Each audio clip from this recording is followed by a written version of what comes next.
Hi friends, welcome to English Time. Every English time will be a story time too, and I hope you like stories. I'll show you interesting videos and tell you good stories. Are you ready? Good. Here are two pictures. Watch the pictures.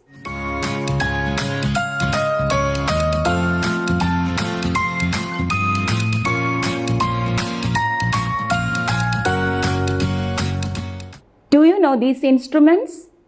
Look, here are two mobile phones. How do they differ? What are the major differences between these two? The first one is just a phone only. We can use it for making calls and at times for typing and sending messages. What about the second one? Is it a phone only? Making calls is just one of the functions of this phone. Maybe the least important use. We can use this device for a number of purposes. What are they? Can you say? Yeah, take photos and videos, record videos, watch movies, listen to music, write many things and store it. See, what all uses? So, we call this phone by another name. What is that? Yeah, a smartphone. We are getting smart with the help of technology. Our schools are becoming smart. Our classrooms are getting smart. And our lives are getting smarter and smarter. We can now command to machines. And machines obey us. Let's watch a video. Alexa, change color of dining to green.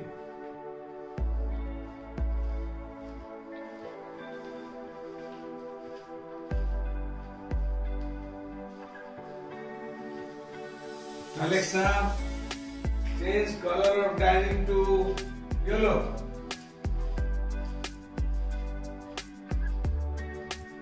Hey Google, turn on all my devices in living room.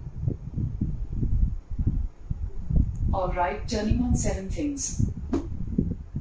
Okay, that's great.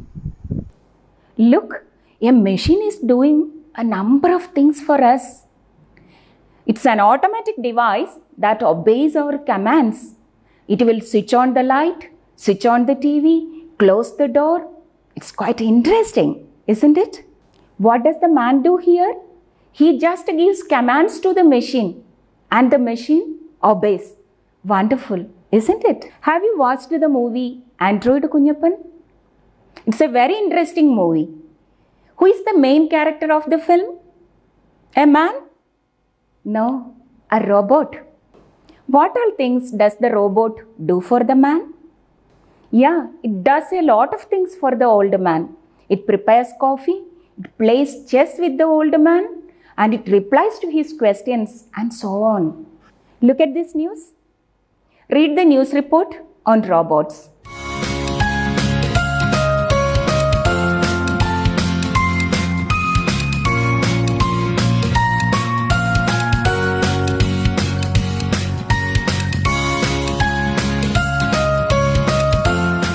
What idea have you got?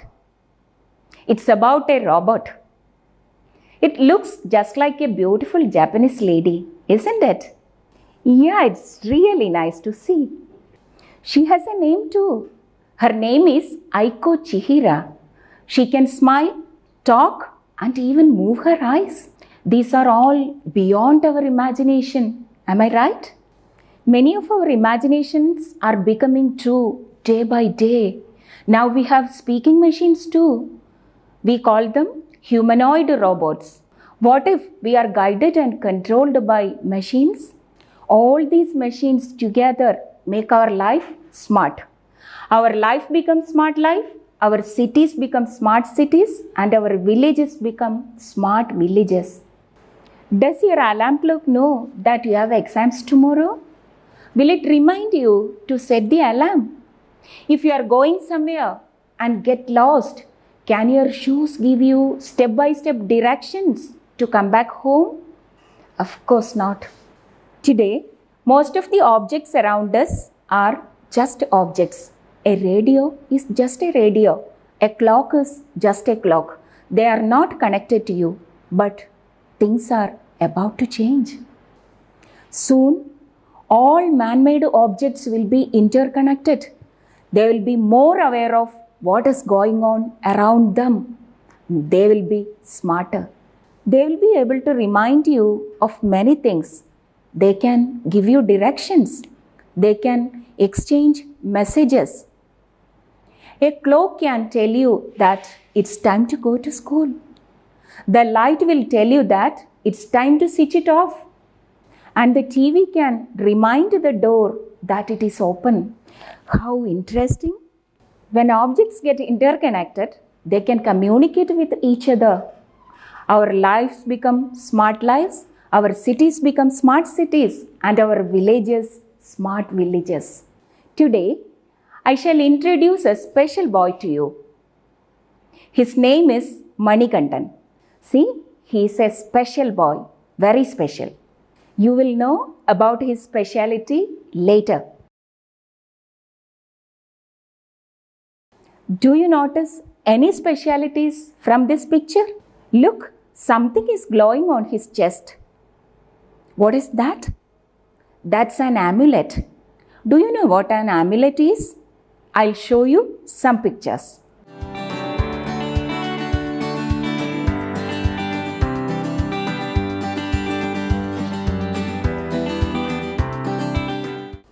Have you got an idea about amulets?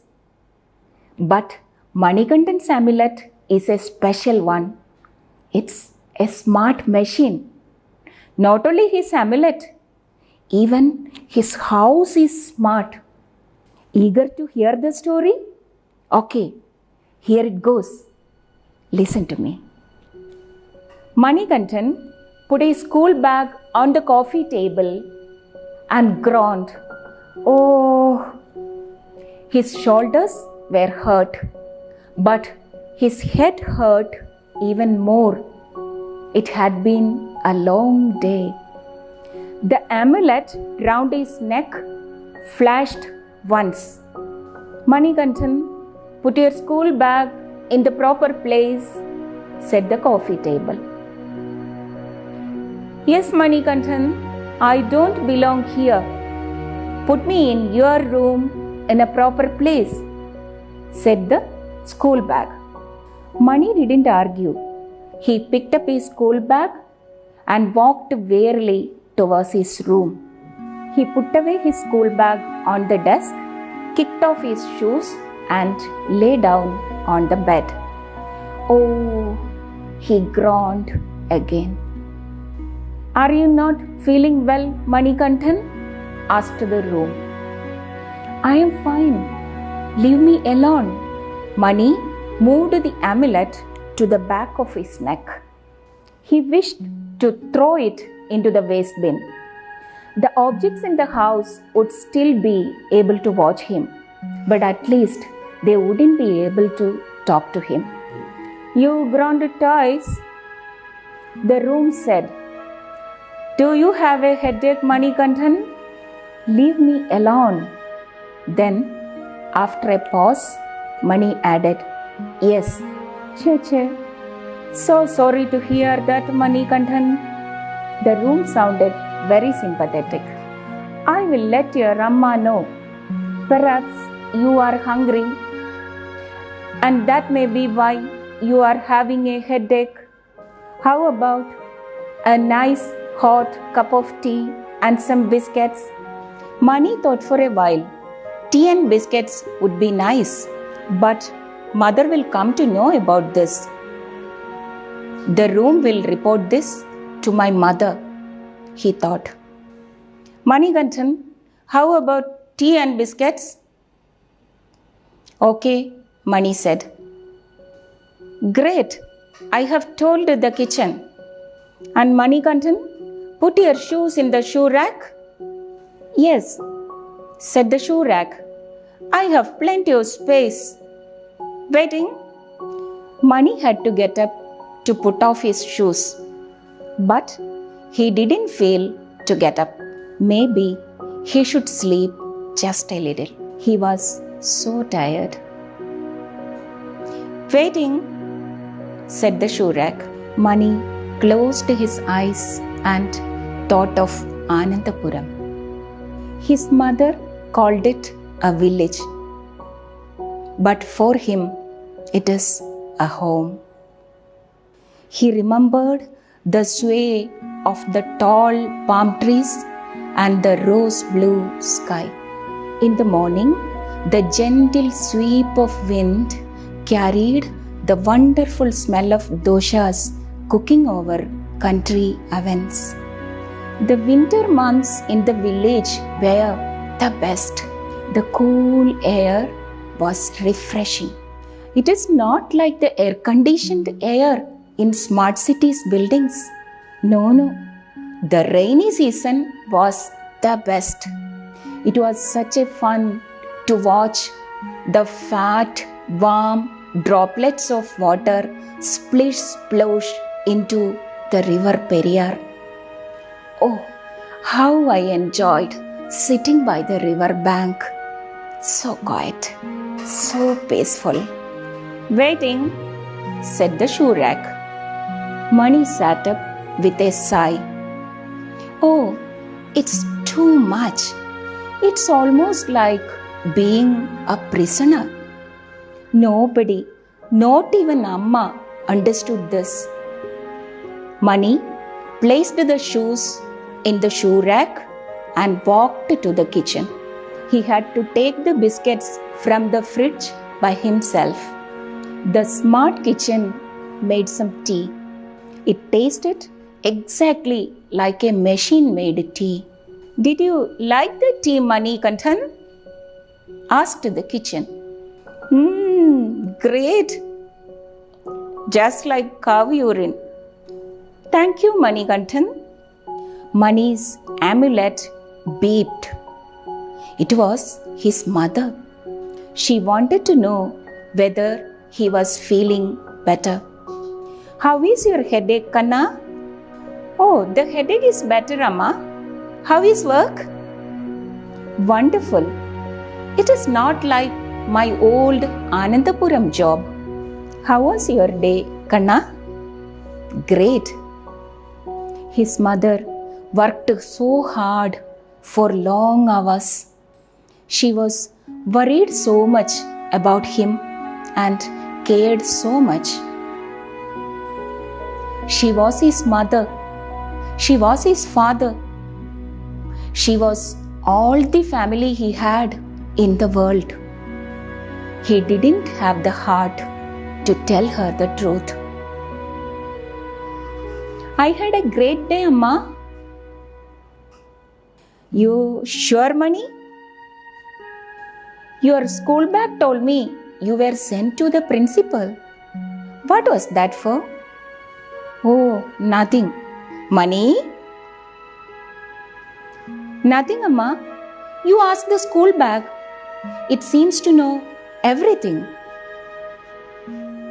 Mani, what's the matter? Why don't you go to the mirror? I want to see you. Whatever the problem is, we can solve it. No, We can't solve it. Mani felt tears beginning to form. He tried to press back the tears, but they kept coming like the rain on Periyar. He knew the house would report to his mother that her son was crying. Everything he did was watched and reported. He knew it was all for his own good. And he knew mother loved him. But sometimes it was too much. He closed his finger round the amulet and pulled the chain so hard it snapped. Mani threw the amulet into the trash bag. Ignoring its shouting, he ran out of the house. Mani didn't know how long he ran or where he went. He didn't know that he lost his way. Friends, Mani ran out of the house without the amulet and he lost his way. He got lost in the smart city, a very crowded smart city. Friends, will he be able to come back? Who will help him?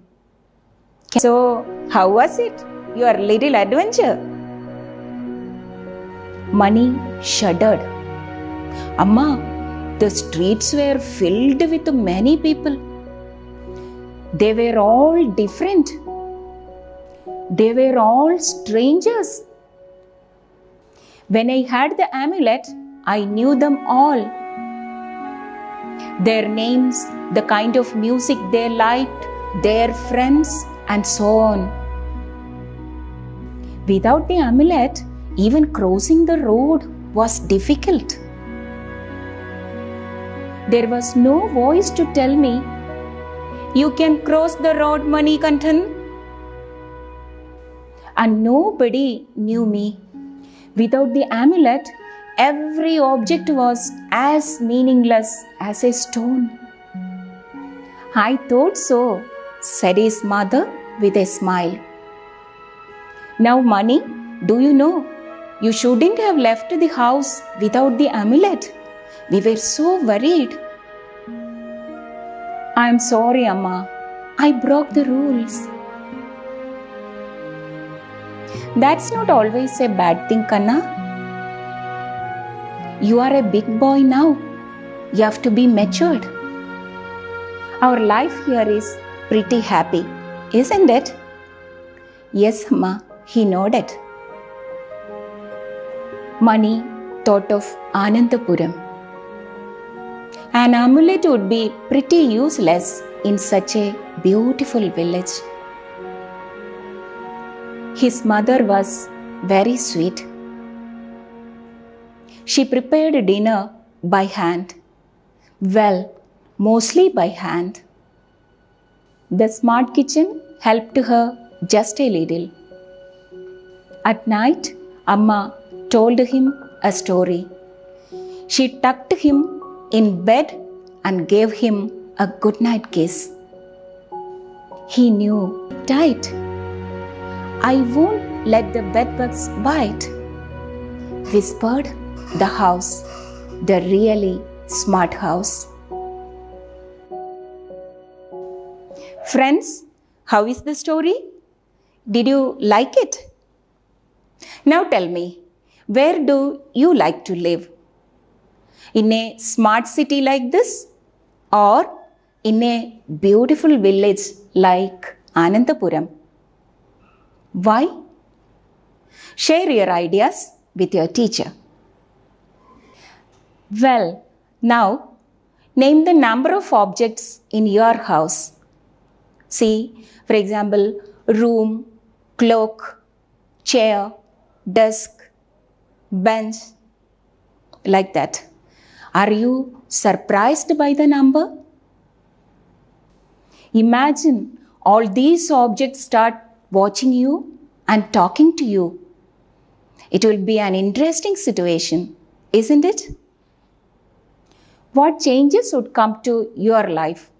Write about it and share it with your teacher. She will give you suggestions.